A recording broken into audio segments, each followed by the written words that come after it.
Hi viewers, welcome to Sanjeevni gardens. నేను మీ కన్నయ్య. ఈ ఎపిసోడ్లో మనం గార్డెన్లో మొక్కలను నాటడానికి ముందు స్థలాన్ని ఎలా సిద్ధం చేసుకోవాలనేది తెలుసుకుందాం. అదేవిధంగా నాటడానికి ముందు మొక్కల్ని కూడా ఎలా సిద్ధం చేసుకోవాలనే విషయం తెలుసుకుందాం. ఇంకా మొక్కలను నాటుకోవడానికి ముందు మనం ఏ విషయాలపైన దృష్టిని పెట్టాలి అనేది తెలుసుకుందాం. మొక్కలను నాటుకున్న తర్వాత గార్డెన్ మనకి ఏ విధంగా కనిపిస్తుందో దాన్ని కూడా చూద్దాం. ముందుగా ఇప్పుడు మొక్కలను నాటుకునే ముందు ఆ స్థలాన్ని నీటితో తడుపుకోవాలి. అది బెడ్ ఫార్మేషన్లో అయితే బెడ్స్ని, పిట్ ఫార్మేషన్లో అయితే పిట్ని తడుపుకోవాలి. కనీసం ఒక వారం 10 రోజుల ముందు నుండే ఈ క్రమ పద్ధతిలో స్థలాన్ని తడుపుకుంటూ ఉండాలి. ఇలా మనము నేలను యాక్టివేట్ చేసిన తర్వాత నాటుకోవాల్సినటువంటి మొక్కల్ని కూడా ఎలా సిద్ధం చేసుకోవాలనేది చూద్దాం. నర్సరీ నుండి తెచ్చినటువంటి మొక్కల్ని నేరుగా మన గార్డెన్లో నాటుకోకుండా వాటిని కనీసం 4-5 రోజులు మన గార్డెన్ ఏరియాలోనే ఒక చోట ప్యాకింగ్తో సహా పెట్టి టైం టు టైం నీళ్ళు పోసుకోవాలి.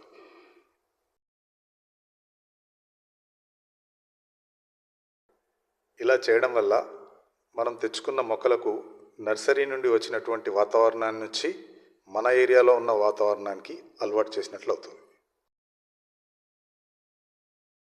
ఇందువల్ల మొక్కలు షాక్కు గురి కాకుండా మన వాతావరణ పరిస్థితులను బట్టి తమను తాము మార్చుకోవడానికి మొక్కలకి అవకాశం ఇవ్వడం జరుగుతుంది. ఇలా చేయడం చాలా అవసరం. లేకపోతే నేరుగా తెచ్చుకుని వెంటనే వాటిని నాటుకోవడం వల్ల అకస్మాత్తుగా మార్పులు వచ్చిన పరిస్థితులను తట్టుకోలేక కొన్ని మొక్కలు చనిపోవడం, ఎండిపోవడం మనం చూస్తూ ఉంటాం. దీన్ని సడన్ షాక్ అంటారు.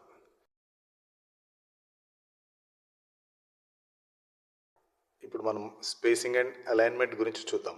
మనం ఇదివరకు చెప్పుకున్నట్లుగా మొక్కల్ని బట్టి, వాటి రకాన్ని, కేటగిరీని బట్టి మొక్కల మధ్యన దూరం ఎంత ఉండాలి, అలాగే వరుసల మధ్యలో ఎంత ఉండాలి అనే గ్యాప్ని, స్పేసింగ్ని కరెక్ట్గా ఏర్పాటు చేసుకోవాలి. ఈరోజు చిన్నగా కనిపిస్తున్నటువంటి మొక్కలు రాను రాను పెద్దవై ఏ విధంగా మారుతాయో అనే ఒక ప్రణాళికను దృష్టిలో పెట్టుకొని నాటుకోవాల్సి ఉంటుంది. ఉదాహరణకి ఒక మామిడి చెట్టు ఉందనుకోండి, 5 సంవత్సరాల తర్వాత అది ఎలా ఉంటుంది, 10 సంవత్సరాల తర్వాత అది ఎలా తయారవుతుంది, చెట్టుకు కావాల్సిన స్థలాన్ని, దాని పరిధిని అంచనా వేసి మొక్కలను నాటుకోవాల్సి ఉంటుంది. ఇక మనం గార్డెన్లో మొక్కలను నాటుకునే సమయం వచ్చేసింది. ఇవి చాలా చిన్న మొక్కలు, చాలా డెలికేట్గా, సెన్సిటివ్గా ఉంటాయి కాబట్టి వాటికి అవసరమైతే షేడ్ నెట్స్ని కూడా ఏర్పాటు చేసుకోవడం మంచిది. ఇప్పుడు మనం ఈ గార్డెన్లో నాటినటువంటి మొక్కల్ని వరుసగా చూద్దాం.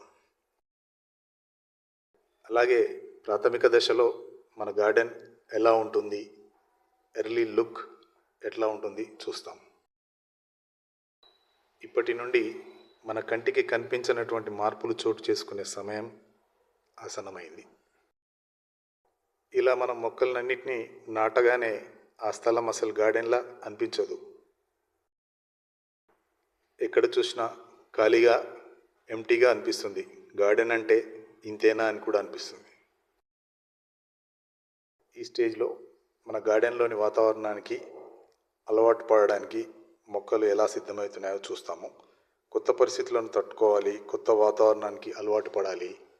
ఈ స్టేజ్ చాలా క్లిష్టమైంది.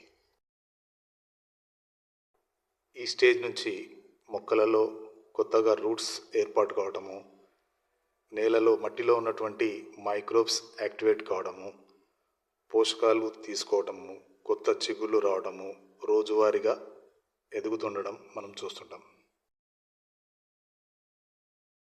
ఈ స్టేజ్లో మనం గుర్తుంచుకోవాల్సినటువంటి ముఖ్యమైన విషయం, మన గార్డెన్లోకి బయట వారిని ఎవరిని రానివ్వకండి. ఎవరు చూసినా ఇక్కడ ఏముంది, చెప్పినంత కానీ ఊహించినంత కానీ గొప్పగా లేదని కామెంట్ చేసే అవకాశం ఉంటుంది.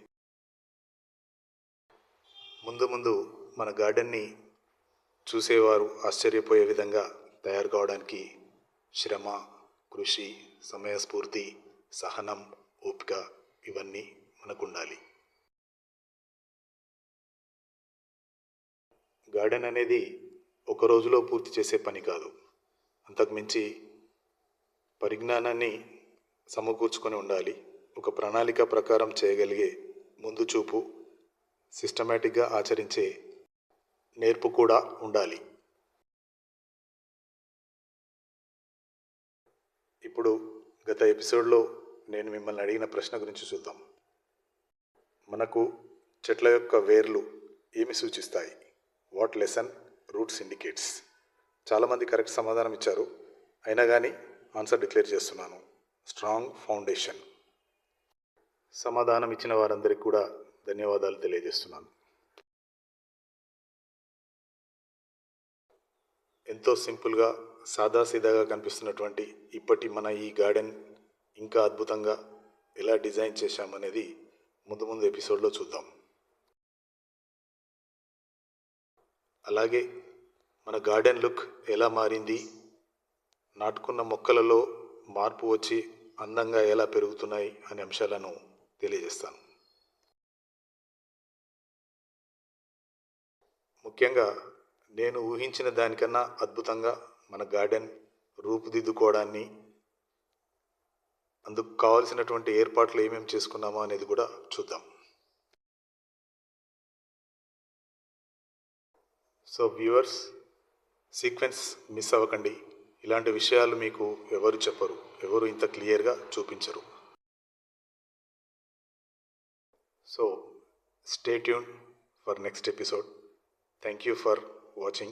Thank you one and all.